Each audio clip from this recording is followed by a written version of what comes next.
Mr. Speaker, the President of the United States.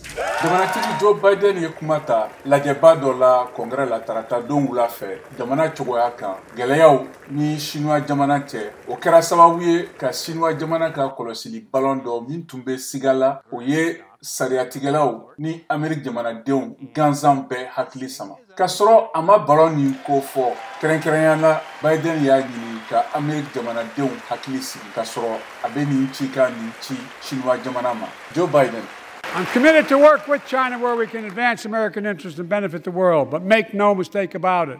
Ne cɛsirilen don ka baara kɛ ni Siniwaw ye yɔrɔ min na a bɛ se ka Ameriki nafa ɲɛ ani ka diɲɛ nafa. Nka aw kana fili i n'a fɔ an y'a jira cogo min na dɔgɔkun tɛmɛnen na ni Sini ye anw ka yɛrɛma hɔrɔnya bila farati la an bɛna wale kɛ walasa k'an ka jamana lakana an y'o kɛ. Sibiridon Ameriki kɛlɛcɛw pankuru dɔw ye balon nin bila fiɲɛ na Atlantique kɔgɔji sanfɛ Caroline woroduguyanfan kɔgɔjida la. Siniwa jamana ye Ameriki ka balon nin cili wele ko min tɛ bɛn ani ko a kɛra ka tɛmɛ a dan kan.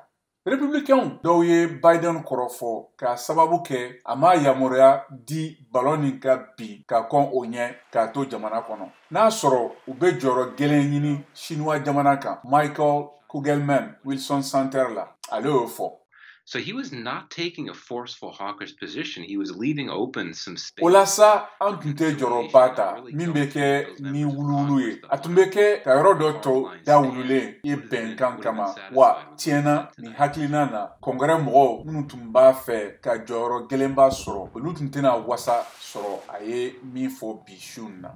Irisi jamana ka kɛlɛ min kɛra ni Ukraine ye o fana jirala Biden ka jɛmukan na. Ameriki ye dɔrɔmɛ miliyari 27 ni kɔ bila lakana dɛmɛni na Ukraine jamana na. Biden ko Irisi jamanatigi Vladimir Putin ka bingani min kɛra a san kelen ye nin ye. O kɛra kɔrɔbɔli ye Ameriki ye min tɛmɛ. Biden ka kuma na: We united NATO.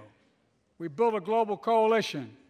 We stood against Putin's aggression. An ye farajɛ setigi finitigi jɛkulu n'o ye OTAN fara ɲɔgɔn kan ka diɲɛ jɛkulu dɔ sigi sen kan. An jɔlen tora Putin ka bingani kama. An jɔlen tora ni Ukraine jamanadenw ye. Bi su nin na an farala ɲɔgɔn kan tugun ni Ukraine jamana lasigiden ye Ameriki. A tɛ a ka jamana dɔrɔn de jira nka a bɛ k'a ka mɔgɔw ka jagɛlɛya jira. Républicains dɔw ye sigasiga kɛ sɔrɔdasi dɛmɛni na Ukraine jamana na nka o ma kɛ tuma min na Républicains minnu tun bɛ o wasablon la n'o o tɔn ɲɛmɔgɔ Kevin McCarthy n'a y'a jira ko u bɛ Biden ka kuma dɛmɛ kosɛbɛ.